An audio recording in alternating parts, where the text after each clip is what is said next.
아, 아, 아.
여러분들이 이제 실제로 어, 트레이닝을 진행을 하실 때 어떠한 활성화 함수를 쓰면 좋을지 이제 여러 가지 시도해 보라고 말씀을 드렸었고요.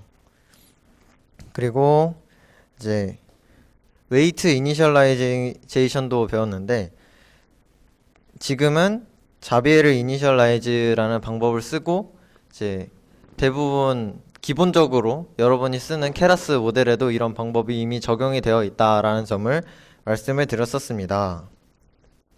그래서 오늘은 어떤 걸 할 거냐면 저번 시간에도 잠깐 소개를 해드렸지만 데이터 노멀라이제이션, 그러니까 이제 데이터를 좀 정교화해서 어떻게 하면 이제 학습을 학습에 필요한 데이터를 좀 잘 이제 더 잘 학습을 잘 시키기 위해서 데이터를 바꿀 수 있느냐라는 부분이랑 배치 노멀라이제이션이라는 새로운 기법, 그래서 학습을 좀 더 빨리 할 수 있게 하는 그런 배치 노멀라이제이션이라는 기법이랑 하이퍼 파라미터 서치는 어떻게 할 것인가 라는 부분과 플러스로 이제 시간이 남는다면 이미지 어그멘테이션 방법을 살펴볼 예정입니다.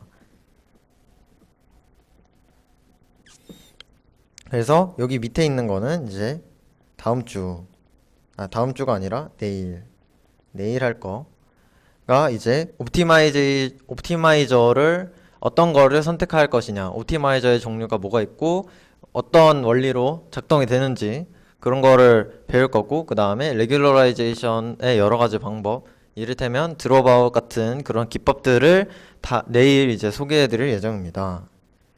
그래서 먼저 오늘 첫 번째로 다룰 것은 데이터 노멀라이제이션인데요. 데이터 이제 한글로 하면 데이터를 정교화한다라는 뜻인데 이제 이러한 데이터 정교화를 왜 해야 되느냐를 이제 요 간단한 그림으로 설명을 드리자면 이제 이 원이 어떤 걸 나타내는 거냐면 원은 이제 데이터의 분포예요. 원은 데이터의 분포라고 치고 그러면 이제 이런 데이터가 있을 때 이제 지금은 클래시파이를 한다고 가정을 합시다. 클래시파이 상황이라고 가정을 할 때 이제 이 파란색 선과 주황색 선이 이 데이터를 클래시파이 하는 그런 기준점이 되겠죠. 그러니까 하나의 리니어 클래시파이어가 되겠죠. 그래서 이 데이터를 노멀라이제이션을 하지 않으면 이렇게 보면은 노멀라이제이션 하지 않은 이 상태의 이런 원을 볼 때 굉장히 기울어져 있고 굉장히 좁은 공간에 밀집되어 있는 걸 볼 수가 있죠. 그렇게 되면 어떻게 되냐면 만약에 여기 이 리니어 클래시파이어가 선이 지금은 이런데 만약에 이제 학습 중에 요게 이제 웨이트의 값이 살짝 바뀌어가지고 요렇게 바뀌었다고 칩시다. 근데 웨이트의 값이 살짝 바뀌어서 요렇게 바뀌는 거임에도 불구하고 지금 이 클래시파이에 미치는 영향이 굉장히 크죠. 그렇기 때문에 이렇게 데이터가 이런 식으로 잘 분포가 되어 있지 않으면은 리니어 클래시파이 할 때 요거를 웨이트의 조그마한 변화에도 굉장히 민감하기 때문에 최적의 그런 그 글로벌 미니마를 찾기 위한 그런 노력이 굉장히 힘들어지고 러닝 레이트를 굉장히 작게 해야 되고 뭐 그런 문제점이 발생을 할 수가 있는데요. 그래서 이렇게 이러한 데이터를 이런 식으로 노멀라이제이션을 시켜주면 이제 이런 식으로 되면 이제 이 클래시파이어가 기울기가 살짝 바뀌어서 이렇게 여기는 살짝 바뀌는 정도가 아니네요. 기울기가 살짝 바뀌어서 이렇게 된다 치면 여기랑 지금 기울기에 바뀌는 정도는 거의 비슷한데도 불구하고 여기 미치는 영향이 굉장히 작은 걸 볼 수가 있죠. 그러니까 이게 원점에서 멀어지면 멀어질수록 좌표평면을 다시 한번 그려보자면 원점에서 멀어지면 멀어질수록 이제 데이터가 이런 식으로 분포되어 있다고 칩시다. 요게 이제 저희가 분류하고자 하는 그런 데이터인데요. 이런 식으로 데이터가 돼 있으면 데이터가 이제 원점에서 멀기 때문에 클래시파이를 하는데 이렇게 선을 긋는데 요거를 조금만 옮겨도 요게 이제 여기서는 이제 별로 안 바뀐 게 되는데 여기서는 이제 굉장히 큰 움직임이 되기 때문에 이제 데이터를 노멀라이즈 해주지 않으면 굉장히 그런 최적의 웨이트 값을 찾기 힘들다는 거를 다시 한번 강조해 드리는 거고요. 그래서 요거를 이제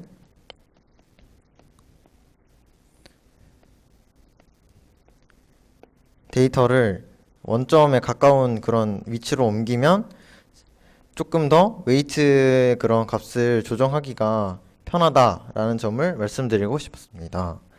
그래서 데이터 노멀라이제이션이 필요한 이유는 이 정도로 정리해 볼 수가 있을 것 같고요.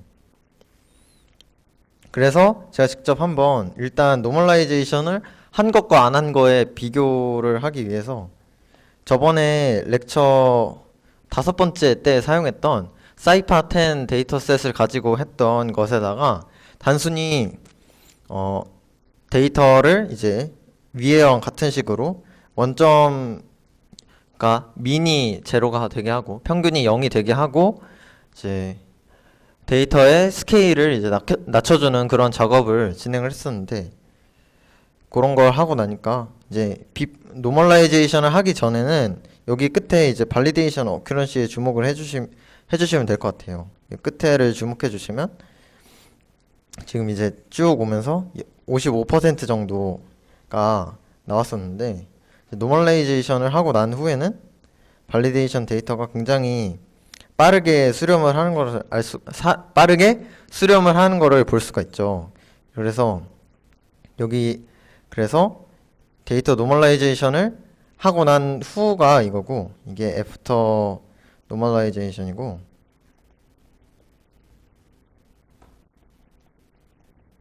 이게 하기 전인데 발리데이션 어큐런시를 보면은 이 노멀라이제이션을 하고 난 후에가 굉장히 빠르게 수렴을 하는 걸 볼 수가 있습니다. 이제 아까도 제가 언급드렸던 것처럼 웨이트의 값이 조금만 바뀌어도 이제 만약에 이렇게 노멀라이제이션을 해주지 않으면 웨이트의 값이 조금만 바뀌어도 굉장히 민감하게 반응을 하기 때문에 수렴이 오래 걸릴 수 있다고 했는데 이렇게 노멀라이제이션을 하고 나니까 똑같은 10번의 에폭을 거침에도 불구하고 노멀라이제이션을 한 것은 굉장히 수렴을 빠르게 하고 있는 것을 볼 수가 있습니다. 이런 식으로 그래서 데이터 노멀라이제이션이 왜 필요한지 이론적인 부분이랑 그리고 실제에서 이제 사이파 10으로 실험해 본 거랑 같이 해서 이제 설명을 드렸는데요. 그래서 데이터 노멀라이제이션에 어떤 방식이 있는지를 이제부터 설명을 해드리려고 합니다.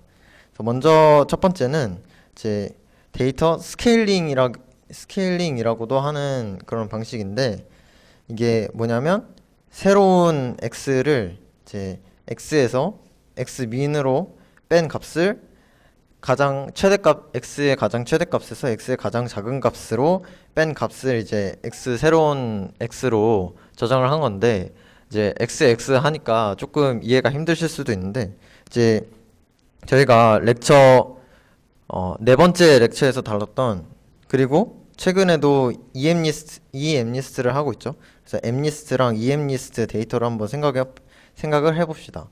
얘네들은 이제 그때 했을 때 28 곱하기 28짜리 데이터였죠. 그리고 채널이 하나였고, 그래서 28 곱하기 28이 각각의 픽셀이 0부터 255 사이의 숫자로 이루어져 있었는데, 그때 M리스트 데이터셋을 했을 때 제가 이제 앞에서 데이터를 이제 255로 나눠주는, 지금 여러분이 보고 계시는 요 코드 이 부분을 이제 그때는 얼렁뚱땅 설명하고 넘어갔었는데, 지금은 이제 설명을 해드릴 수가 있습니다. 그래서 이 데이터를 지금 어떻게 한 거냐면, 지금 이게 픽셀이 0부터 255 사이의 값이잖아요. 그래서 최소값이 이게 x민이 되는 거고, 요게 xmax가 되는 거죠. 그래서 이제 새로운 값은 x에서 0을 뺀 값에다가 255에서 0을 뺀 값, 즉 다시 말해서 x에 255를 나눈 값이 바로 새로운 x가 되겠죠. 그래서 지금 여기 보시면은 데이터에 데이터 나누기 255를 이제 넣어준 모습이고, 테스트 데이터에는 테스트 데이터 나누기 255를 이제 넣어준 모습입니다. 당연히 이제 데이터 트레인을 시킬 때 데이터를 255로 이제 정교화를 해줬으면 테스트 데이터도 똑같이 정교화를 해줘야 성능을 평가할 수가 있겠죠. 그래서 이러한 데이터를 0에서 1 사이의 값으로 변환하는 그런 스케일링이 있는데, 이런 스케일링은 0에서 255의 값이었다고 치면은 굉장히 이제 로스 값이 굉장히 크게 나오는 그런 현상이 있을 수 있는데, 이러한 현상을 0에서 1 사이로 바꿔주면서 이런 현상을 방지해주고, 또 아까 말씀드렸듯이 굉장히 넓게 분포되어 있는 데이터를 원점 가까이에 이제 밀집시키면서 조금 더 학습이 용이하게 하는 그런 효과를 받을 수가 있겠죠. 그러한 스케일링 방법이었고, 이제 두 번째는 뭐냐면 이제 스탠다디제이션이라고 하는 방식인데, 이제 요거는 데이터 자체를 평균 0이고 표준 편차가 1인 분포로 이제 만들어주는 방법입니다. 그래서 이제 원래 데이터가 있으면은 이제 데이터에 평균을 빼주면 어떻게 되냐면, 이러한 데이터가 있었다 치면은 데이터의 분포가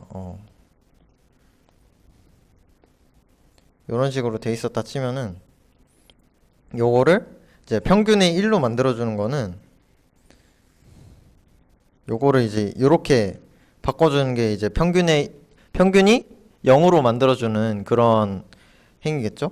그리고 이제 이거의 표준 편차를 1로 바꿔주는 거는 요게 조금 덜 적절한 사진인 것 같아서, 그래서 만약에 데이터가 요런 분포를 가지고 있었다 치면은, 이제 지금 요런 분포를 가지고 있었다 치면은 지금 평균은 거의 0에 가까운데, 이제 표준 편차가 굉장히 분산이 퍼져 있는 그런 모습을 볼 수 있는데, 이거를 표준 편차가 1인 걸로 바꿔주면 어떻게 되냐면,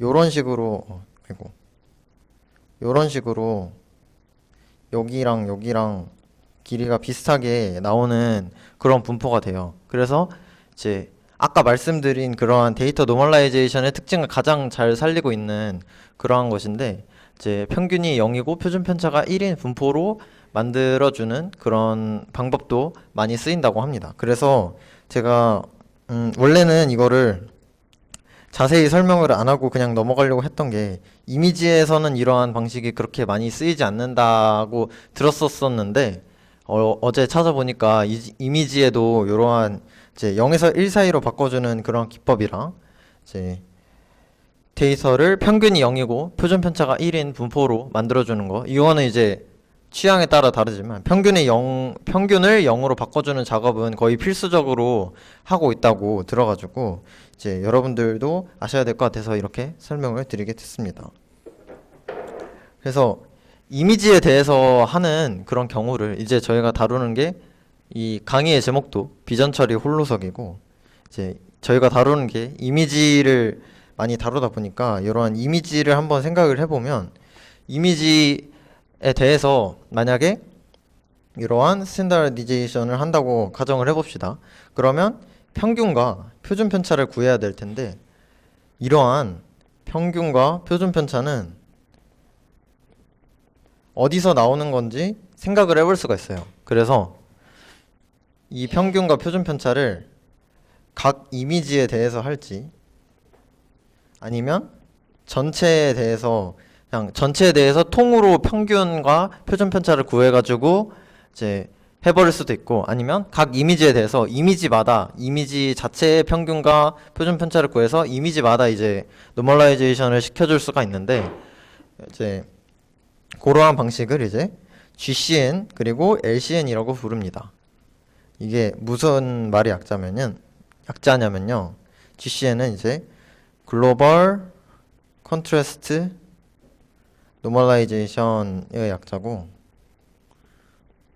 LCN은 로컬로 시작하는 것입니다. 그래서 제가 아까 말씀드렸죠. 평균과 표준 편차를 각 이미지에 대해서 구할 것이냐 아니면 전체 이미지에 대해서 구할 것이냐. 그래서 지금 밑에 GCN이랑 LCN이라고 설명을 드렸는데 GCN이 이제 글로벌이고 LCN이 로컬이잖아요. 그러면 이제 영어 단어에서 유추할 수가 있듯이 전체에 대해서 계산해 주는 거는 GCN 방식이고 각 이미지에 대해서 계산해 주는 거는 LCN 방식입니다.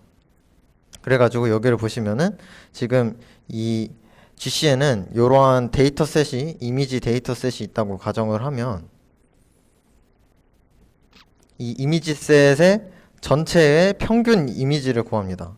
그래서 실제로는 뭐 존재하지 않을지도 모르는 그런 전체에 대해서 평균을 구하고 표준 편차를 구해서 이제 전체 이미지에 대해서 똑같은 평균과 똑같은 표준 편차를 나눠줘가지고 스탠다디제이션을 수행해주고요. LCN은 이제 하나의 이미지에만 집중을 하는 그런 방식입니다. 그래서 하나의 이미지에서 평균과 표준 편차를 구해서 스탠다디제이션을 수행해주는 그런 방식이 LCN이라고 할 수 있겠습니다. 근데 이제 이러한 설명을 듣고 나면 이런 생각이 드실 수도 있어요.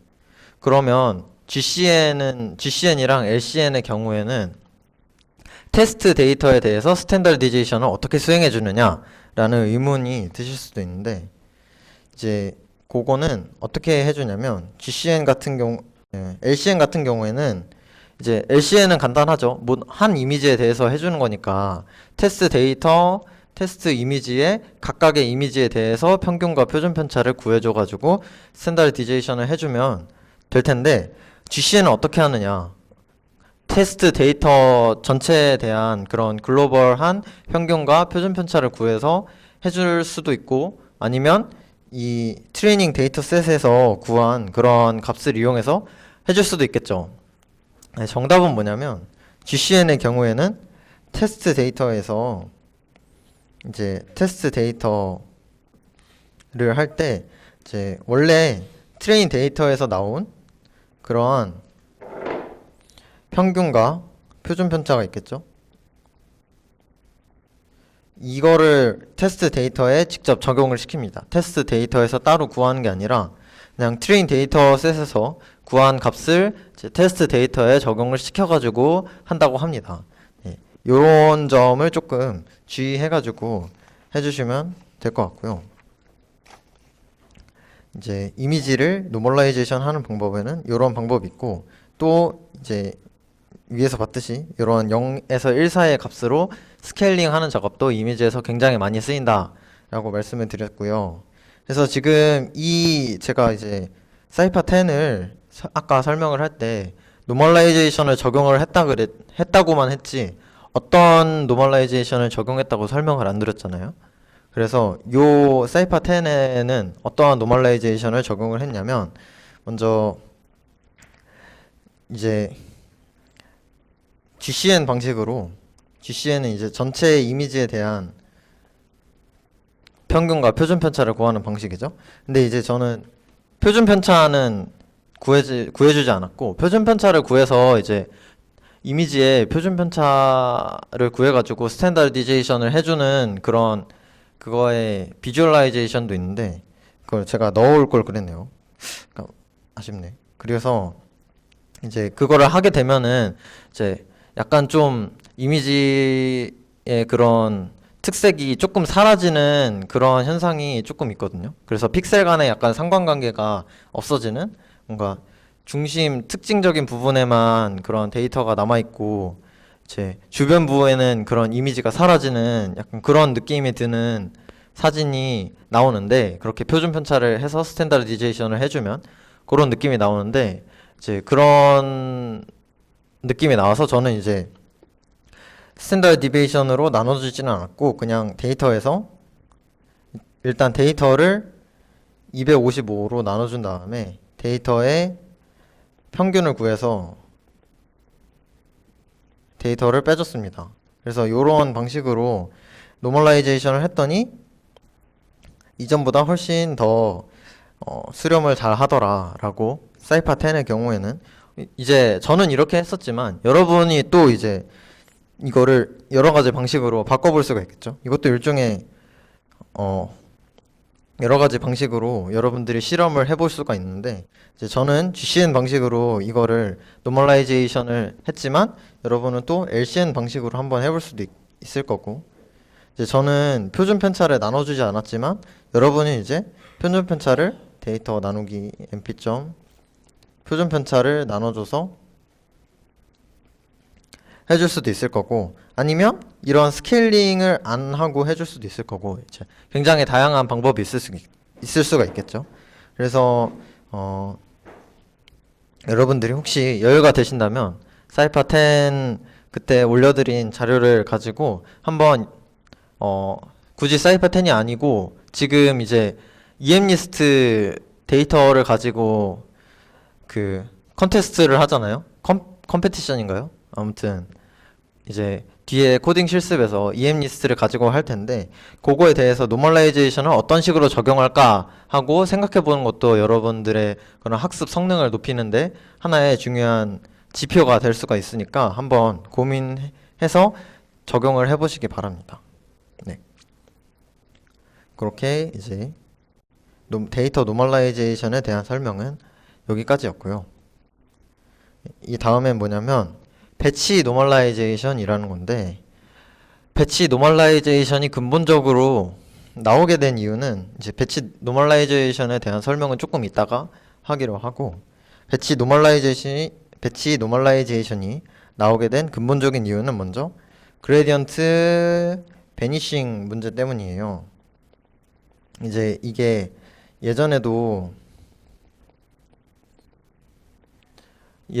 잠깐 액티베이션 펑션을 할 때 잠깐 언급을 했었던 적이 있었는데 이제 시그모이드 같은 경우에는 이러한 모습의 곡선을 그리기 때문에 굉장히 큰 값이 들어오거나 굉장히 작은 값이 들어오면 그레디언트가 거의 0에 가깝게 된다는 그런 말씀을 드렸었는데요.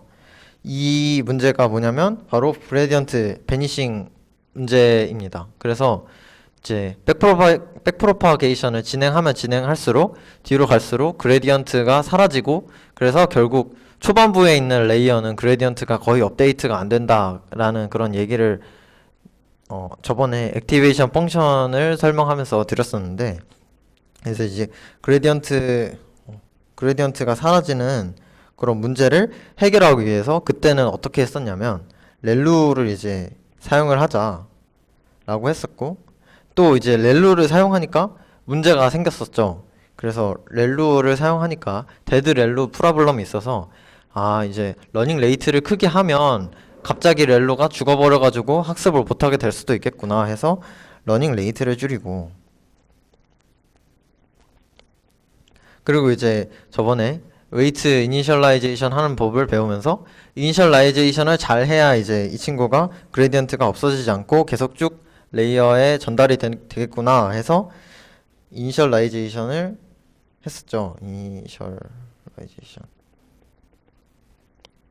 이러한 세 가지 방식으로 그때는 이제 그레디언트 베니싱 문제를 해결했었는데, 이제 옆에 쓴 거는 익스플로딩이라고, 그레디언트가 이제 쌓이고 쌓이다 보면은 너무 커져가지고 오버플로우가 되거나, 난이라고 넘버가 아니다라는 뜻인데, 이러한 값이 되는 그런 현상이 있거든요. 근데 이러한 현상은 보통 리커런트 뉴럴 네트워크라고 하는 RNN에서 자주 발생하는 문제고, 저희는 이제 쉽게 볼 수 없는 일이기 때문에 익스플로딩은 일단 제하고 말씀을 드려볼게요. 그래서 그레디언트 베니싱을 해결하기 위해서 그레디언트가 제 백프로파게이션을 거치면 거칠수록 그레디언트가 점점 줄어들어서 사라지고 결국 학습이 잘 안 된다라는 문제를 해결하기 위해서 먼저 처음에는 액티베이션 펑션을 바꿨고, 그 다음에는 액티베이션 펑션을 바꾸니까 러닝 레이트를 줄여야겠다 해서 러닝 레이트를 줄였고, 그 다음에는 이니셜라이제이션을 좀 잘 해보면 되지 않을까 해서 이니셜라이제이션을 기법을 사용을 했었습니다. 근데 이제 이러한 기법을 사용을 했는데 이 배치 노멀라이제이션도 비슷한 역할을 해요. 그래서 배치 노멀라이제이션을 수행을 하면 이런 그레디언트 베니싱을 없앨 수 있다 라고 하는데, 그거는 처음에 이 논문이 제시가 됐을 때는 배치 노멀라이제이션을 하면 왜 좋은가에 대해서 설명을 할 때 이 레이어가 있잖아요.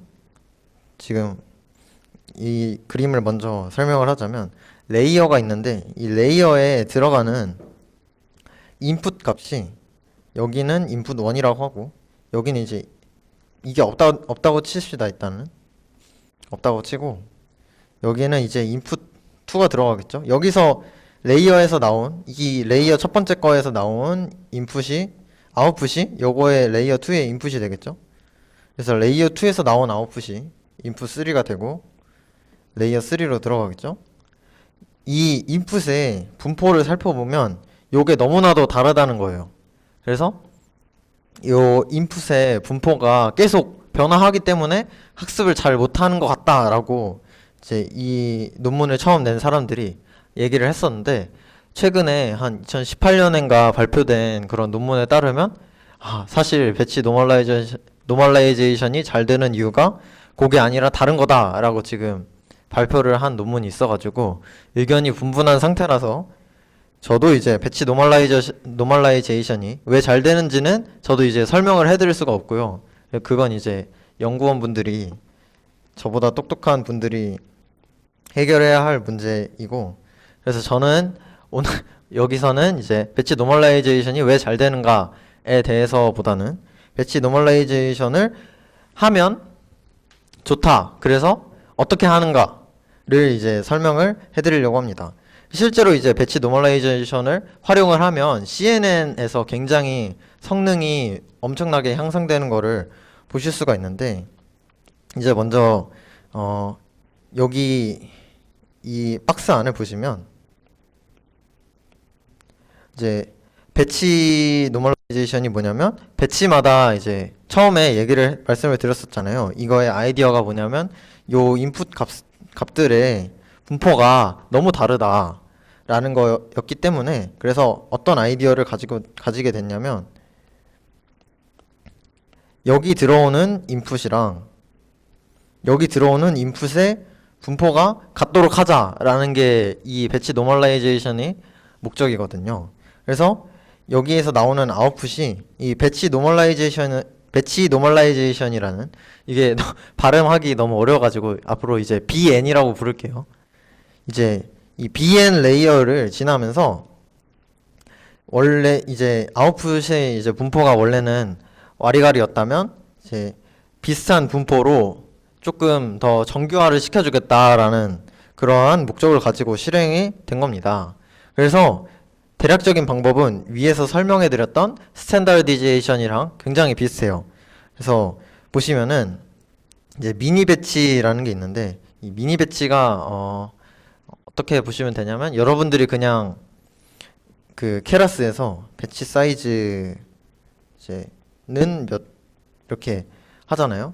이제 그거의 사이즈를 거의 미니 배치랑 비슷한 거다. 미니 배치나 뭐 배치나 거의 거기서 거기이기 때문에 그래서 조금 더 자세히 설명하자면 배치랑 미니 배치랑 다른 점이 있는데 이제 사실 저희도 이제 배치라는 말이랑 미니 배치라는 말이랑 혼용해서 쓰기 때문에 그냥 이제 한 트레이닝을 한번 할 때 들어가는 데이터의 개수라고 생각을 하시면 돼요. 그래서 이게 뭔 뜻이냐면 그러니까 한 에폭을 돌릴 때 들어가는 데이터의 개수가 아니라 한 에폭을 돌릴 때 이제 데이터를 한꺼번에 올리면은 이제 램의 그 용량이 받쳐주지가 않기 때문에 데이터를 나눠가지고 쪼개서 올려주게 되는데, 그러니까 데이터를 한 에폭을 돌릴 때 전체 데이터를 볼 때 데이터를 나눠가지고 그 데이터를 가지고 먼저 학습을 하고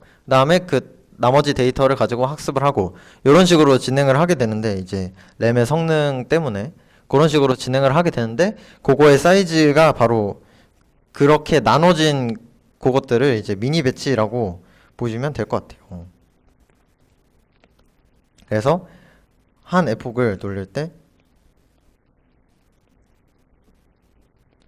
데이터가 이렇게 있으면 데이터를 나눠주고 이런 나눠진 데이터를 먼저 트레이닝을 시키고 그 다음 데이터를 트레이닝 시키고 이 다음 데이터를 트레이닝 시키고 이런 식으로 돌아가는 방식인데 요 한 데이터 덩어리를 이제 미니 배치라고 하는 겁니다.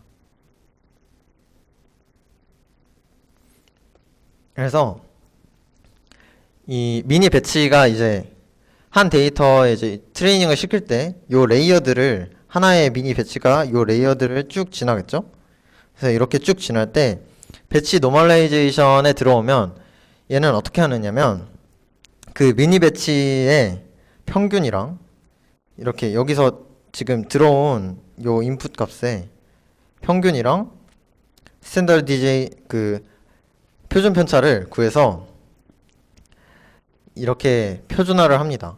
이런 식으로 이 x 햇이라 그러나요? x 햇을 만듭니다. 여기에 있는 엡실론만 빼면 이제 스탠다디제이션이랑 거의 똑같은데 엡실론 약간의 그런 노이즈를 추가하기 위한 걸로 보이고요. 원래 데이터에서 이제 스탠다디제이션을 통해서 이제 노멀라이제이션을 하고 그 다음에 이제 여기서 주목해야 될 게 이제 감마랑 베타라는 값이 들어갑니다. 그래서 이 노멀라이제이션 한 값에다가 감마를 곱해주고 베타를 더해주는데 이런 일을 하는 게 스케일 앤 쉬프트라고 하는데 이제 이게 원래 데이터를 지금까지는 뭐 아까까지는 이렇게 원점에 가깝게 두고 이제 표준 편차가 1이면 그냥 좋다라고 했었는데 이제 물론 이게 최상의 방법이 아닐 수도 있잖아요. 이 친구가 여기 있는 게 좋을 수도 있고 여기 있는 게 좋을 수도 있고 뭐 여기 있는 게 좋을 수도 있고 이제 다양한 그런 좋은 위치가 있을 건데 그거를 이 감마를 곱해주고 베타를 더해줘서 이런 거를 보정을 해주는 건데 이러한 감마랑 베타는 여기서 보실 수가 있듯이 parameters to be learned라고 되어 있죠. 즉 요거는 이제 또 하나의 트레이너블한 파라미터, 그러니까 백프로파게이션 과정을 통해서 이 감마랑 베타 값도 이제 학습이 되는 겁니다. 그래가지고 배치 노멀라이제이션을 진행을 하면 이제 이렇게 레이어가 있을 때 인풋이 들어오고 여기에 하나의 인풋이 들어오고 이 레이어를 거쳐가지고 새로운 아웃풋이 나오면 이 배치 노멀라이제이션 BN 레이어에서는 이 아웃풋을 먼저 스탠다디제이션을 해주고 그 다음에 감마랑 베타를 이용해서 스케일하고 시프트 해주는 스케일.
이제 오른쪽에 있는 거랑 다 똑같아요. 오른쪽에 있는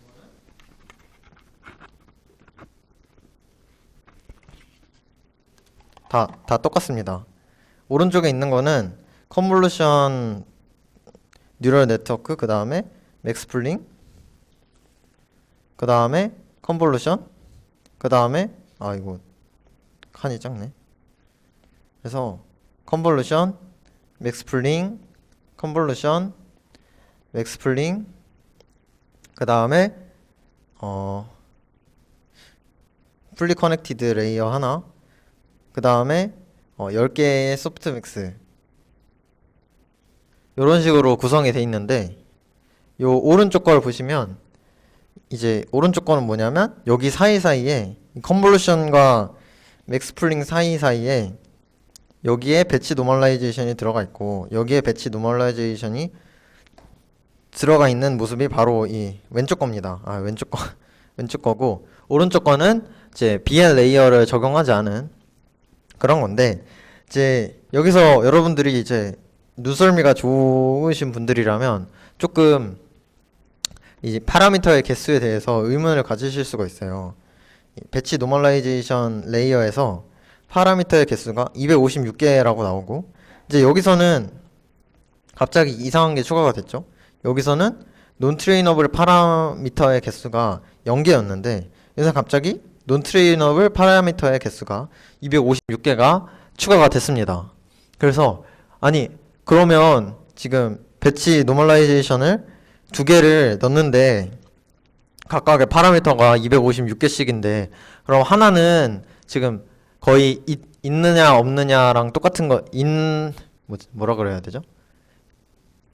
있는 거랑 없는 거랑 다른 게 없는 거 아닌가, 학습이 안 되고 있다는데 그러면 하나는 뭐 잘못 들어간 게 아닌가, 이렇게 생각을 하실 수도 있는데 그게 아니라 이제 배치 노멀라이제이션을 컨볼루셔널 뉴럴 네트워크에 적용을 하게 되면 이제 컨볼루셔널 뉴럴 네트워크에서는 채널이 있잖아요.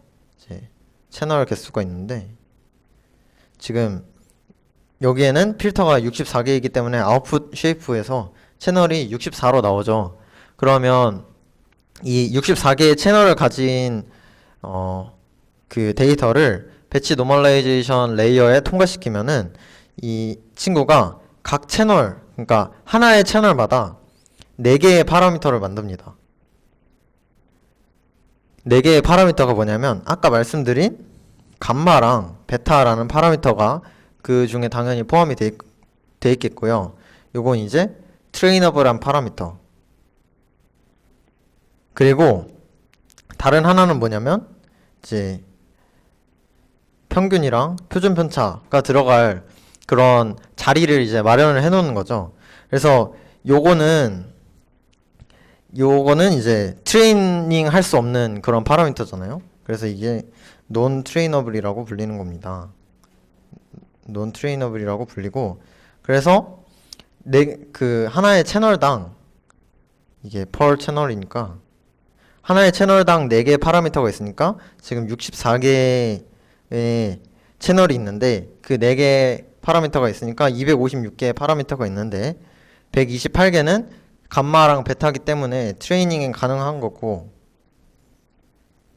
128개는 트레이닝이 불가능한 거겠죠? 여기서도 마찬가지로 64개의 채널에 대해서 4개의 파라미터가 있어가지고 총 256개라고 나오는데 이제 반반으로 나눠가지고 감마랑 베타는 트레이닝 가능하고 평균이랑 표준 편차는 트레이닝이 불가능하기 때문에 그래서 여기에서 128개가 트레이닝 할 수 없고 여기서의 128개가 트레이닝 할 수 없기 때문에 여기 밑에 논 트레이너블 파라미터에 256개라고 나오는 이유가 바로 이것 때문입니다. 그렇고 이제 이러한 배치 노멀라이제이션을 한번 적용을 해본 거를 결과를 보시면 제가 실험 결과를 가져왔는데 이제 첫 번째는 뭐냐면 러닝 레이트를 0.005로 했을 때 그랬을 때 이제 배치 노멀라이제이션은 굉장히 잘 학습이 되고 있고 학습이 되는 걸 볼 수가 있는데 요 배치 노멀라이제이션을 적용하지 않은 오른쪽 모델 있잖아요. 요거는 이제 배치 노멀라이제이션을 적용하지 않은 친구인데 요거는 지금 보시면 학습률이 0.1%를 기고 있죠. 학습률이 아니라 정답률이 0.1%를 기고 있죠.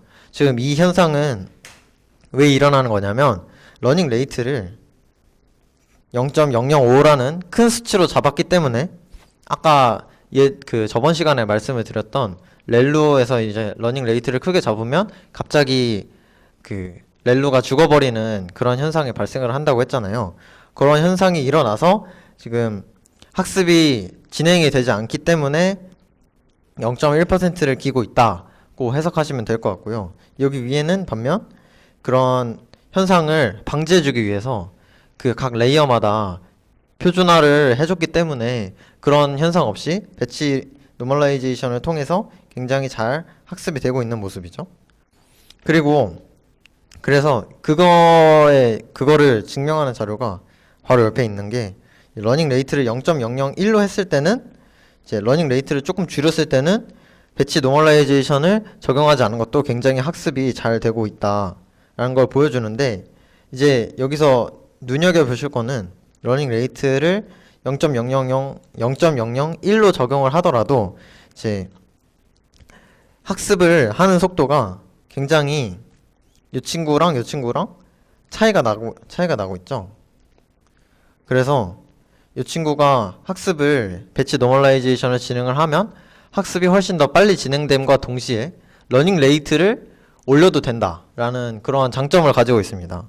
그래서 이제 제가 아까 말씀드린 배치 노멀라이제이션을 처음 소개한 그런 논문에서도 배치 노멀라이제이션을 적용하면 장점이 뭐냐면 러닝 레이트를 크게 해도 된다 라는 게 러닝 레이트를 크게 하면 다시 말해서 학습률이 크면 그만큼 이제 빠르게 몇 번의 복을 돌리면 이제 빠르게 수렴을 한다라는 그런 뜻을 가지고 있기 때문에 이러한 배치 노멀라이제이션을 적용하는 게 여러분들이 이제 아까도 말씀드렸지만 EMNIST 데이터셋이나 그런 혹은 이제 여러분들 실제 그런 데이터셋에서 사용을 할 때 학습 속도를 높이는 게 굉장히 효과적이고 좋기 때문에 배치 노멀라이제이션을 반드시 사용해라 라고 말씀을 드리고 싶습니다. 이제 배치 노멀라이제이션을 사용하지 않은 것과 사용한 거의 갭이 너무 크기 때문에 거의 필수적으로 사용하고 있는 추세고 하지만 배치 노멀라이제이션이 왜 좋은지는 아직까지도 의견이 분분한 상태라는 점을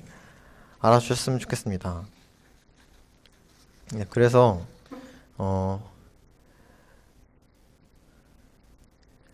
이 다음은 이제 하이퍼 파라미터 서치인데 요거를 이제 조금 요거랑 아직 뒤에 한 개가 더 남았으니까 지금 2시 52분이죠. 그러면 이제 3시 한 10분 정도? 3시 한 2분 정도에 다시 시작을 해보도록 하겠습니다. 그러면 쉬는 시간을 가져보도록 하겠습니다. 다시 하이퍼 파라미터 서치로 돌아와 보겠습니다. 그래서 우리가 모델에 최적화를 하기 위해서는 하이퍼 파라미터를 찾는 게 굉장히, 그러니까 최적의 하이퍼 파라미터를 찾는 게 굉장히 중요한데요. 최적의 하이퍼 파라미터를 찾기 위해서는 이제 우리는 이제 여태까지 아마 대부분의 여러분들이 어떤 방식으로 하셨을 건지 제가 한번 예상을 해볼 수가 있어요. 어떤 방식으로 하셨을지가 이제 대부분은 처음에 하이퍼 파라미터를 딱 정합니다. 이제 이 친구가 러닝 레이트라고 해봅시다. 그러니까 학습률이죠. 이제 이 러닝 레이트는 웨이트를 업데이트할 때 러닝 레이트 곱하기 그레디언트 이런 식으로 계산을 할 때 사용되는 요 러닝 레이트라고 가정을 해봅시다. 이제 러닝 레이트에 따라서 학습률이 뭐 러닝 레이트가 0이고 뭐 얘가 뭐 1 아무튼 러닝 레이트에 따라서 학습률이 이런 식으로 변한다고 해봅시다. 학습률이래. 정답률이 이런 식의 곡선을 그린다고 쳐봅시다. 근데 우리는 이런 식의 곡선을 그리는지 하이퍼 파라미터가 이런 식의 곡선을 그리게 되는지 모르기 때문에 일단 러닝 레이트 하나를 찍어가지고 한번 실험을 해보게 됩니다. 그래서 뭐 이러한 0.1이라는 하나를 찍었어요. 그랬더니 뭐 성능이 한 60% 나왔다 칩시다. 그러면 되게 잘 나왔네 하고 이제 뭐 한 0.3 정도로 해볼까요? 그래서 0.3 해봤어요. 그랬더니 이렇게 나왔어요. 이건 조금 별로네. 한 45%. 이건 조금 안 좋네. 그리고 뭐 0.5 정도로 해봅시다. 0.5 했더니 이게 사실 이 수치가 조금 말이 안 되긴 하는데 0.5 정도로 했더니 똑같이 이 정도로 나오네. 이렇게 몇 번 해보고 이렇게 몇 번 이제 살펴보고 이 친구가 제일 높구나 해가지고 요거를 고르게 됩니다. 약간 근데 이렇게 하면은 운이 좋다면 이제 최고점을 찾아가지고 요거를 찾을 수가 있어요. 근데 제가 말씀드렸죠. 운이 좋다면이라고. 그러니까 이 방법의 근본적인 문제점은 뭐냐면 운이 좋아야 된다는 거예요. 근데 여러분 하이퍼 파라미터를 찾는데 그렇게 운이 좋지 않으면 굉장히 많은 시간을 그러면 낭비를 하게 되잖아요. 근데 여러분들한테는 시간이 없죠. 이제 교수님이나 직장 상사분께서 빨리 제대로 된 모델을 내와라 라고 하시면은 이제 저희는 이제 쪼여가면서 이게 잘 나오는 거 찾아야 되는데 하는데 이제 그럴 시간이 없겠죠. 이런 식으로 굉장히 좋은 모델을 찾는 데까지 오랜 시간을 투자를 할 수가 없겠죠. 그렇게 되면은 이제 여러분들은 생각을 하게 됩니다. 이런 운에 의존하는 방식 말고 조금 더 좋은 방식이 없을까? 그리고 이런 방식으로 결정을 하면은 근본적인 문제점이 하나가 더 있어요.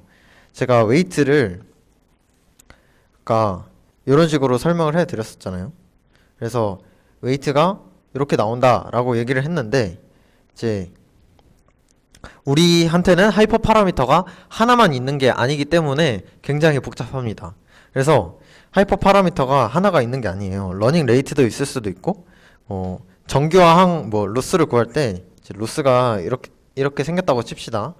시그마 i는 1부터 n까지 li 더하기 람다 곱하기 정규화항 해가지고 이런 식으로 생겼다고 쳤을 때 이제 이 람다의 값을 또 람다도 하이퍼 파라미터니까 람다의 값도 이제 바꿀 수가 있겠죠.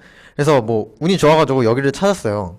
러닝 레이트를 여기가 제일 좋은 데네 하고 찾았으니까 이제 그러면 람다를 조정해서 조금 더 좋은 지점을 찾아봐야지 해가지고 람다를 이제 조정을 해가지고 하는데 문제는 람다를 조정을 하면은 이거 보시면은 저희가 결과적으로 바꾸고 싶은 거는 최적의 웨이트를 찾는 건데 그런 최적의 웨이트를 찾을 때 결정을 하는 친구가 러닝 레이트도 있지만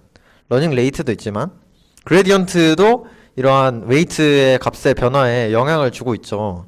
근데 그레디언트의 식은 다시 말해서 웨이트를 로스 값을 웨이트로 편미분한 값이에요. 다시 말하면 이 람다의 값이 그레디언트에 영향을 주게 되는 것이죠. 다시 말하면 람다의 값이 변함에 따라서 이 러닝 레이트에 따라서 가장 좋은 성능을 가진 지점을 찾았다고 쳐도 람다의 값이 변하면 그러한 그 러닝 레이트가 이 지점이 최고의 지점이 아닐 수도 있다라는 뜻이죠. 그러니까 다시 말하면 러닝 레이트가 여기고 람다는 뭐 다른 지점이다. 람다는 0.05라고 쳤을 때 그 지점이 여기서의 람다를 이제 여러 번 바꾸는 것보다 이 지점에서 람다를 바꾸는 게 훨씬 더 효과적일 수도 있다라는 뜻이죠. 다시 말해서 여러 가지의 하이퍼 파라미터가 동시다발적으로 우리의 모델에 영향을 끼치기 때문에 우리는 이제 직관적으로 하이퍼 파라미터가 이렇게 변하면 성능이 올라갈 거야. 하이퍼 파라미터가 이렇게 변하면 성능이 내려갈 거야. 라는 추측을 할 수가 없다는 뜻이죠. 그렇기 때문에 이러한 방식의 이제 우리의 직관에 따라서 이렇게 하면 좀 더 잘 되지 않을까? 라는 그러한 직관은 대부분 운에 맡긴 거고 또 여러 가지 하이퍼 파라미터를 고려하기 힘들기 때문에 이제 굉장히 시간적으로 낭비인 그런 방식이다라고 보실 수가 있겠습니다. 그래서 하이퍼 파라미터가 이렇게 구하기 어렵다라는 거를 직관으로 구하기 어렵다라는 거를 보여드렸는데요. 그래서 나온 방식이 여러 가지가 있습니다. 그 중에 가장 대표적인 거 두 가지가 이제 우리가 할 수 있는 그런 방식 두 가지가 첫 번째가 그리드 서치랑 두 번째가 이제 랜덤 서치인데요. 그거를 이제 설명을 해드리자면 사실 이름에서도 알 수 있다시피 굉장히 간단해요. 이제 하이퍼 파라미터를 여기서부터 여기까지 뭐 범위를 정해 놓습니다. 범위를 이제 정해 놓고 이제 그리드로 나눠서 서치를 해보는 거예요. 그래서 여기 먼저 해보고 여기 먼저 해보고 여기와 여기에 중간 지점 한번 해보고 여기와 여기에 중간 지점 한번 해보고 중간 지점 한번 해보고 이제 이렇게 여러 번을 해가지고 최고점을 찾는다 라는 건데 제가 아까 하이퍼 파라미터는 하나가 아닐 수도 있다고 말씀을 드렸잖아요. 그래가지고 그러한 하이퍼 파라미터 여러 개일 때는 어떻게 하냐, 이 그리드 서치는 어떻게 하냐, 그거를 설명을 드리자면 이제 요런 식의 그래프가 있다고 칩시다. 요게 각각의 하이퍼 파라미터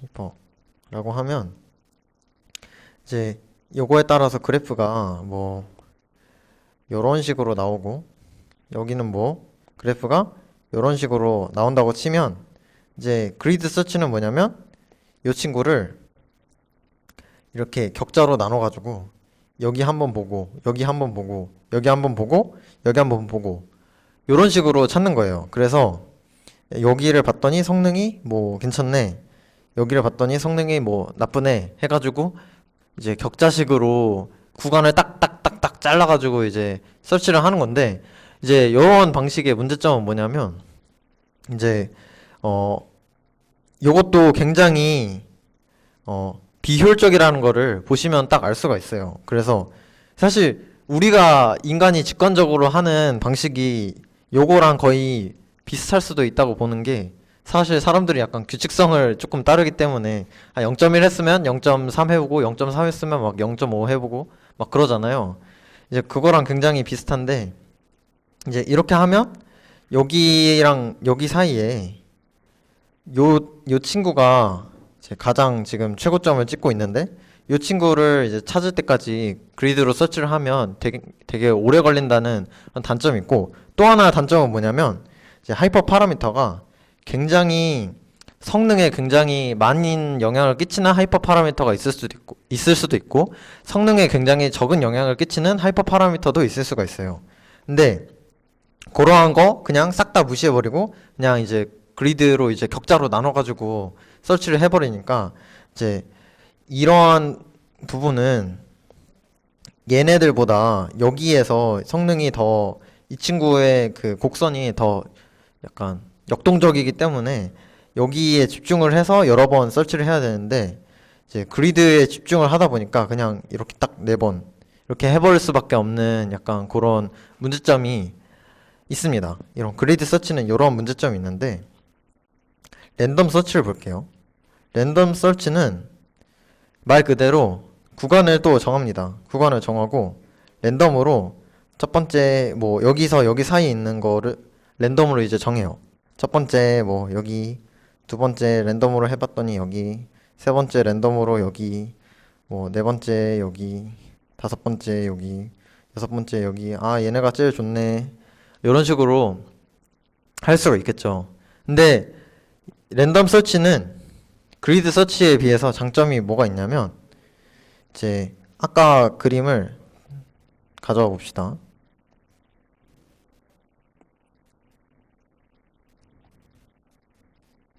복제가 있네요. 여기다 두고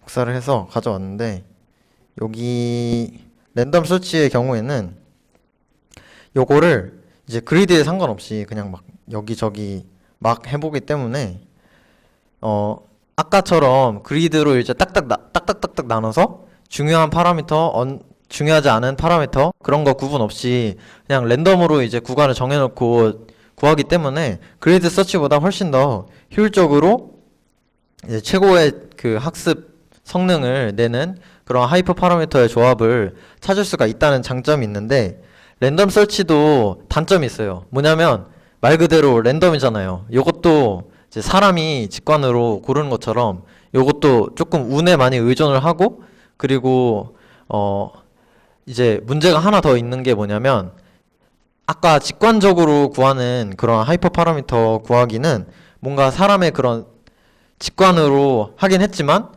앞에서 봤던 그런 앞에서 봤던 그런 관측이라는 사전 지식이 있는데, 사전 지식을 이제 반영을 해서, 그러면은 여기 있는 게 이걸로 가면은 조금 더 괜찮아질 거야 라는 그런 사람의 은연중에 사전 지식이 들어가가지고 조금 더 좋은 결과를 낼 수도 있는 반면에, 랜덤 서치는 말 그대로 랜덤으로 그냥 골라버리니까 어떠한 사전 지식 없이, 그러니까 이전에 있었던 관측들이 무의미하게 돼버리는 거죠. 랜덤 설치를 하게 되면. 그러한 문제점이 있기 때문에 랜덤 서치도 이러한 문제점이 있다. 하지만 만약에 여러분들이 이 세 가지 중에서 하나를 고르자면, 이제 사람의 직관으로 고르는 거랑 그리드로 고르는 거랑 랜덤 서치를 하는 거랑 이 세 가지 중에 하나를 고르자면 그나마 랜덤 서치가 가장 낫다라는 거를, 왜냐하면 랜덤 서치는 그래도 적어도 이제 최적의 조합을 사람의 직관보다 빠른 시간 내에 찾을 수가 있는 그런 장점이 있기 때문에 랜덤 서치가 만약에 사용하고자 한다면 이게 가장 낫다라는 거를 말씀을 드리고 싶습니다. 근데 이제 여러분들이 이런 생각을 하실 수가 있어요. 하이퍼 파라미터 고르는 것도 이제 로스 펑션에서 글로벌 미니멈 구하듯이 하이퍼 파라미터 구하는 것도 이제 하나의 그런 어떤 거대한 펑션이라고 생각하고 거기서의 최고점을 찾는 거니까 이것도 어떻게 보면 머신러닝으로 해결할 수 있지 않을까? 라고 생각을 하실 수도 있어요. 그런 생각을 이미 한 사람들이 굉장히 많습니다. 그래서 오토 ML이라는 기법이 있는데요. 이 오토 ML이라는 기법은 뭐냐면 머신러닝으로 머신러닝을 최적화하기라는 그런 발상으로 시작이 된 건데, 이제 제가 자세히는 설명을 안 하겠지만 조금 말씀을 드리자면, 이제 머신러닝에서 중요한 게 하이퍼 파라미터를 구하는 것도 중요하고 또 모델의 아키텍처를 짜는 것도 굉장히 중요하잖아요. 그러니까 이 모델에 대해서 컨볼루션 뉴럴 네트워크를 쓸지, 뭐 컨볼루션 뉴럴 네트워크를 쓴다면 몇 층을 쌓을지, 아니면 뭐 MLP를 쓴다면 요거의 각 레이어의 유닛 수를 몇 개로 할지, 활성화 함수는 액티베이션 펑션은 뭘로 할지, 이런 식으로 굉장히 사람이 정해줄 수 있는, 여태까지는 저희가 정해줬던 그런 것들이 굉장히 많이 있는데, 오토 ML 같은 경우에는 데이터에 따라서 그 머신러닝의 구조도 자유자재로 바꿔주고 하이퍼 파라미터도 자세히 찾아주는 그러한 방식을 가지고 있다고 볼 수가 있습니다. 그래서 이 링크를 한번 열어보도록 할게요. 여기에는 이제 아까 제가 말씀드렸던 그러한 하이퍼 파라미터 서치 결과도 이제 움짤로 나와가지고 굉장히 보기 간단하고 이해하기도 좀 더 편하거든요. 혹시 제가 말씀드린 게 이해가 되지 않으신다면 링크에 있는 여기를 찾아가셔서 한번 확인을 해보세요. 그래서 이제 이런 식으로 나오면은 우리는 이게 제일 좋다라고 생각을 하는데 실제로는 여기 그 가장 높은 부분이 따로 있기 때문에 굉장히 어렵다라는 거고, 이제 그리드 서치랑 랜덤 서치에 대해서 말씀을 드렸었고요. 그래서 이 오토 ML을 잠깐 소개를 해드리자면 여기 이거를 보시면 이렇게 이 친구가 하이퍼 파라미터에 대해서 어떠한 생김새를 가졌는지 예측을 해가지고 최고점이 어딘지 이제 찾아내는 그런 옵티마이제이션을 수행을 하고 있는 걸 이 문자를 통해서 보실 수가 있습니다. 그래가지고 이러한 방식을 이용을 하면은 옵티마이제이션을 굉장히 잘 할 수 있다고도 알려져 있는데, 문제는 이러한 오토 ML 기법이 굉장히 비용이 많이 든다는 점이 문제거든요. 실제로 일반인이 하기에는 적합하지 않은 그런 비용이 든다고 해서 그냥 이런 게 있다라고만 알아두시면 될 것 같습니다. 그리고 혹시 관심 있으시면 이쪽으로 연구를 해보시는 것도 나쁘지 않을 것 같아요. 네, 그러고 나서 이제 추가적으로 설명드릴 거는 원래 이제 내일 설명하려고 했던 건데, 이미지 어그멘테이션이라는 부분을 설명을 해드리려고 합니다. 이제 이미지 어그멘테이션이라는 게 뭐냐면 이미지를 변형을 하는 건데, 이런 이미지 변형을 왜 하느냐 라는 거는 크게 두 가지 이유가 있어요. 첫 번째는 뭐냐면 좀 더 모델의 일반화 성능을 높이기 위해서, 그러니까 다시 말하면 오버피팅을 방지하기 위해서. 어떻게 보면 레귤러라이제이션이랑도 굉장히 비슷하다고 볼 수 있는데, 그래서 레귤러라이제이션이랑 같이 묶어서 설명을 하려고 했으나 시간이 조금 부족한 관계로 오늘 이제 따로 떼서 설명을 하게 됐습니다. 그리고 두 번째는 뭐냐면 데이터셋의 크기를 늘릴 수가 있습니다. 이를테면 지금 이제 여기 보시면은 하나의 이미지가 있죠. 근데 이 하나의 이미지를 가지고 여러 가지 변형된 이미지를 만들면서 데이터를 적은 이미지로 많은 데이터를 만들어 줄 수가 있죠. 그래서 이를테면 내가 1000개의 이미지를 갖고 있었어요. 근데 그런 1000개의 이미지를 이러한 이미지 어그멘테이션을 통해서 한 2000개, 3000개 정도로 불려줄 수가 있기 때문에 데이터셋이 적은 경우에는 이러한 이미지 어그멘테이션이 굉장히 효과적이고, 그리고 이런 이미지 어그멘테이션을 하면은 모델이 트레이닝 데이터에 대해서만 잘 학습하게 되는 그런 오버피팅을 조금 방지할 수 있기 때문에 모델이 좀 더 견고해진다고 하거든요. 그러니까 모델이 로버스트를 가지고 to a noise 아니구나. 모델이 좀 더 견고해진다고 하는데, 이러한 효과가 있기 때문에 이미지에서는 이미지 어그멘테이션을 자주 이제 사용하는 추세입니다. 그래서 이미지 어그멘테이션의 효과에 대해서는 알아봤고, 그래서 이미지 어그멘테이션이 어떤 종류가 있느냐 하면은 제가 여기 써놨죠. 어떤 종류가 있냐면 첫 번째는 크롭이에요.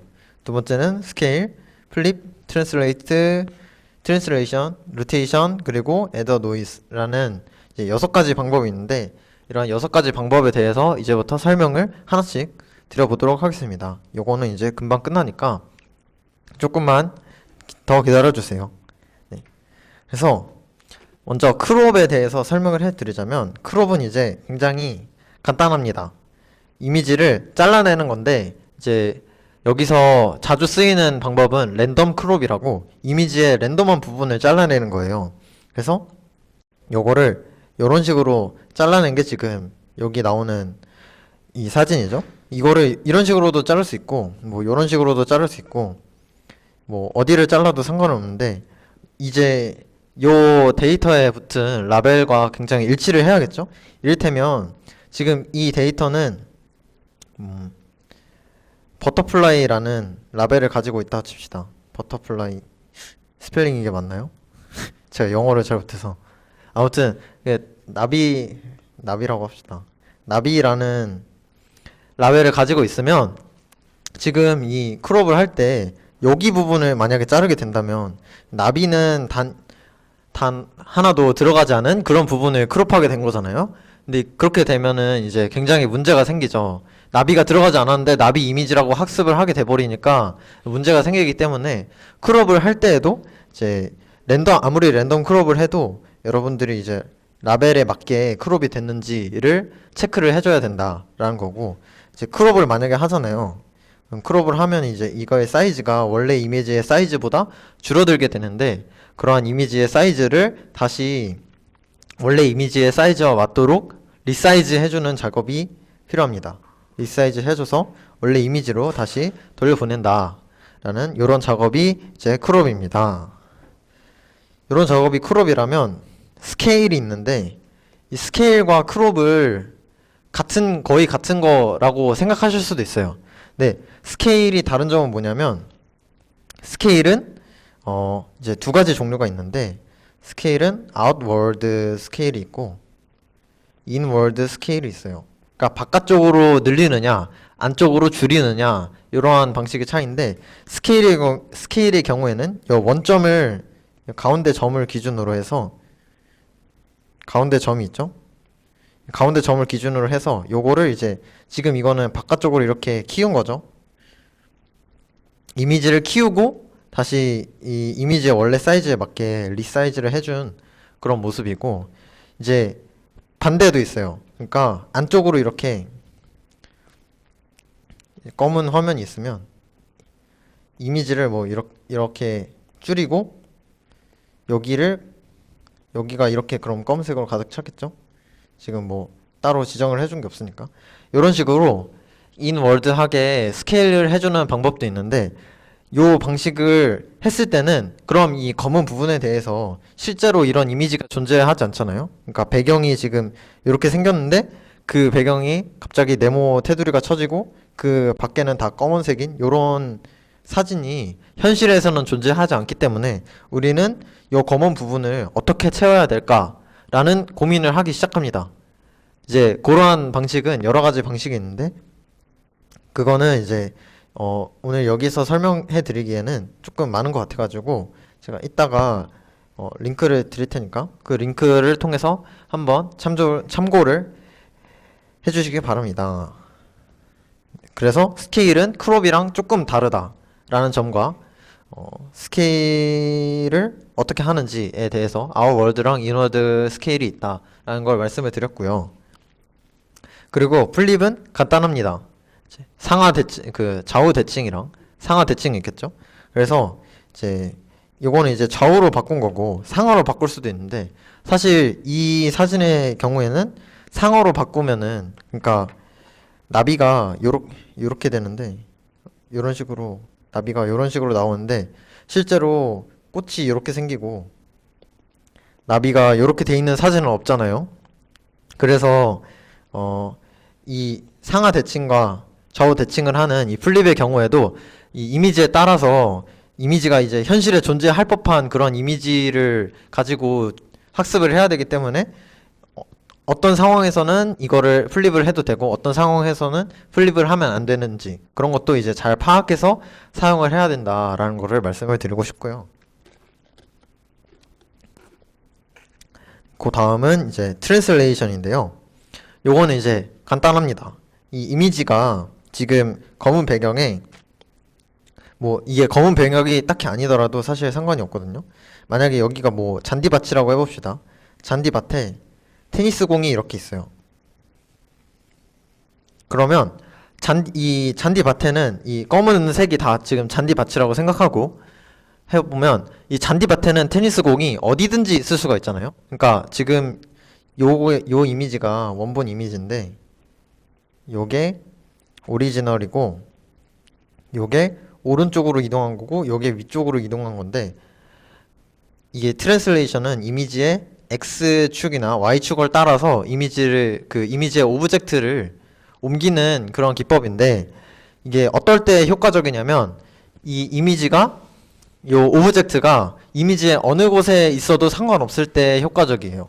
그러니까 이를테면 지금 이 검은 배경이 다 잔디밭이라고 생각을 하면은 잔디밭에서 이 테니스 공은 어디든지 있어도 상관이 없잖아요. 잔디밭에 어디에 있어도 사실 테니스 공이 어디 있든 간에 상관이 없기 때문에 이러한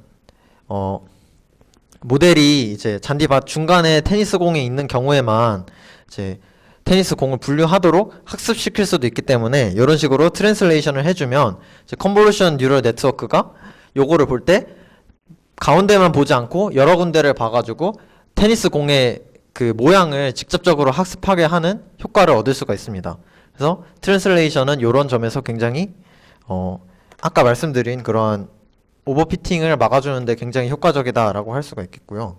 근데 이거는 이제 이것도 이제 함부로 쓰면은 안 되겠죠? 막 자동차가 있는데 자동차라고 하면 안 돼. 뭐 비행기가 있는데 비행기를 이제 이렇게 사진이 있고 여기 바다가 있고 비행기가 이렇게 떠 있고 하늘이 있는데 이 비행기를 트랜슬레이션 한다고 갑자기 바닷속으로 넣으면 안 되겠죠?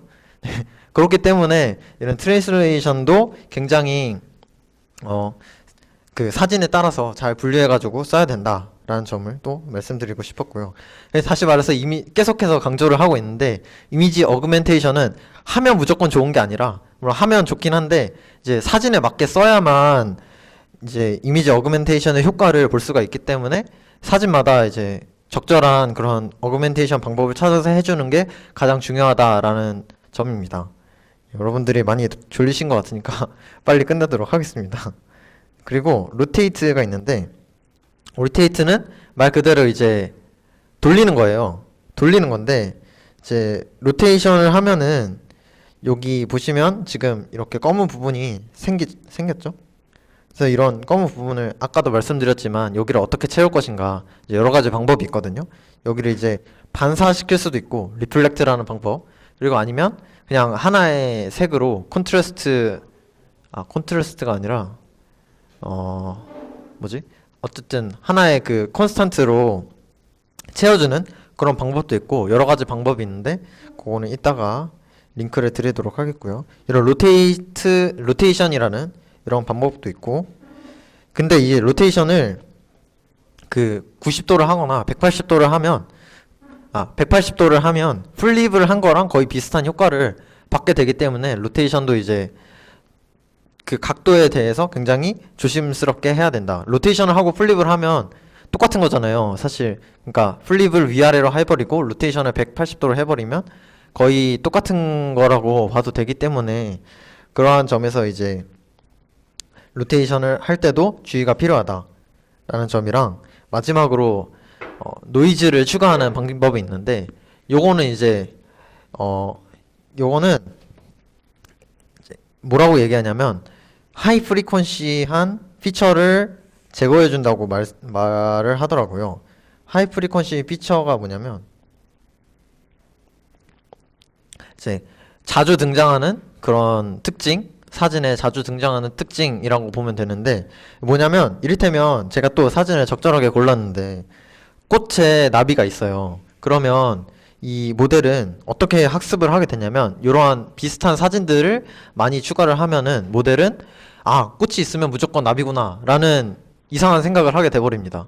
그래서 테스트로 꽃에다가 이제 벌 사진을 넣었는데도 불구하고 이제 그러니까 꽃에 벌이 붙어 있는 그런 사진을 넣었음에도 불구하고 얘는 나는 이제 꽃에 나비가 붙어 있는 사진을 많이 봤으니까 얘는 나비일 거야 라는 추측을 하게 돼버리는 경우도 생기는데 이렇게 노이즈를 이렇게 주거나 혹은 화이트닝이라는 기법도 있어요. 그 굉장히 픽셀 간의 상관관계를 조금 지워버리는 그런 기법인데 이런 기법들을 사용하면 이제 모델이 이 꽃이랑 나비랑 같이 있다. 그래서 꽃이 있으면 나비다. 약간 이런 식으로 학습을 하게 되는 게 아니라 그냥 나비 그 자체에만 집중을 할 수 있게 돼가지고 이런 노이즈를 추가하는 기법도 많이 사용을 합니다. 네, 그렇게 해서 이미지 어그멘테이션은 6개의 이미지 어그멘테이션 기법을 소개해 드렸고요. 근데 이 6개 기법을 하나의 이미지에 전부 다 쓸 수는 없을 거예요, 아마도. 그 이미지에 맞는 어그멘테이션 기법이 있기 때문에 많아야 한 3개에서 4개 정도의 이미지를 만들어준다라고 보시면 되고, 그러면, 제가 아까 말씀드린 대로 작은 데이터셋을 큰 데이터셋으로 바꿀 수도 있고, 오버피팅을 막아주는 그런 좋은 효과도 있습니다. 하지만, 무엇보다 중요한 건 어그멘테이션을 올바른 방법으로 사용을 해야 된다는 게 이제 여기서 계속 제가 강조드렸던 게 어그멘테이션을 잘 사용을 해야 된다라는 겁니다. 네, 그래서 어그멘테이션 만약에 사용을 하시면 이미지의 특성에 맞게 잘 사용을 하도록 하시고요. 그리고 오늘 수업은 여기까지고, 그래서 다음 수업에는 뭘 할 거냐면 그토록 오랜 시간을 공들여서 그래서 옵티마이저의 종류에 대해서 옵티마이저의 종류와 그 작동 원리 그런 거에 대해서 설명을 드릴 거고, 이제 이게 움짤인데 여기가 이제 글로벌 미니멈으로 가는 구간인데 옵티마이저가 시작을 여기서 해서 여기로 가는데 얼마나 빨리 가냐. 지금 여기 보시면은 SGD라는 빨간 점이 있는데 SGD 빼고는 다 지금 다 내려갔는데 SGD만 혼자서 못 내려가고 있죠. 약간 그래서 SGD라는 이런 기법은 조금 안 좋은데 이게 이제 처음 옵티마이저의 시작이거든요. 그래서 SGD로부터 옵티마이저가 어떻게 발전이 되어 왔는지에 대해서 설명을 드리도록 하겠고, 그리고 레귤러라이제이션에 대해서 레귤러라이제이션의 기법 중에 하나인 드롭아웃에 대해서 설명을 드리도록 하겠습니다. 그래서 다음 수업은 내일 수업은 이러한 구성으로 진행이 될 거고요. 오늘 재현 강사님이 EM리스트 데이터셋으로 컴페티션을 하는 걸 준비를 했는데